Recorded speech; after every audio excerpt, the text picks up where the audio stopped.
5, 4, 3, 2, 1. Every car is live racing on.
Flat tire coming in the Can-Am corner. Physical leader Cade Rod with a left rear flat. That is going to be a long day for all these racers. I hope they brought enough spares. It looks like Cade Rod is up front. And he's got Bobby riding shotgun. It's his birthday, so a huge shout out to Bobby on his birthday for physically leading this race.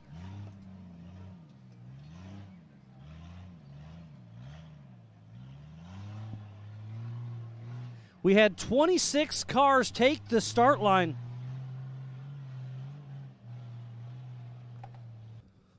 A lot of single tracks, so he's been following them for a while, saying, hey, once we get in this MBRP straight action, I'm going to be all over the throttle. So if you don't want to if you don't want to be in the way, get out of the way. It is Tim Hooper and Chris May, but Tim Hooper's flinging up the dust, so Chris May has to check up a little bit, just can't see where he's going on the MBRP straightaway.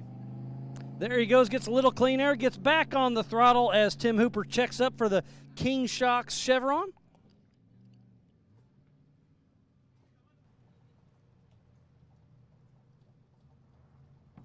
So I just checked my radar, and it looks like we're right in the middle of a pretty decent little cell, but it looks like it could let up here, and there's there's coming out, so he's physically in second. Sounds like it's not running quite right, so he's having some issues with his motor, but he's still limping along with Daniel May Applegate out and Tyler Haggard. If he's made over half his laps, so I think he could call it quits. And he was just saying it's slick out there, so on some of those side hills you're probably sliding down and he must out.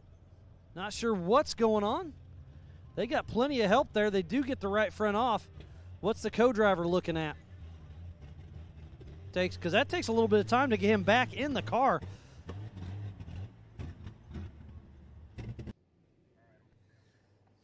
So we have Donnie Caleb back. He's was struggling a little bit with some drivability, but it looks like he's going.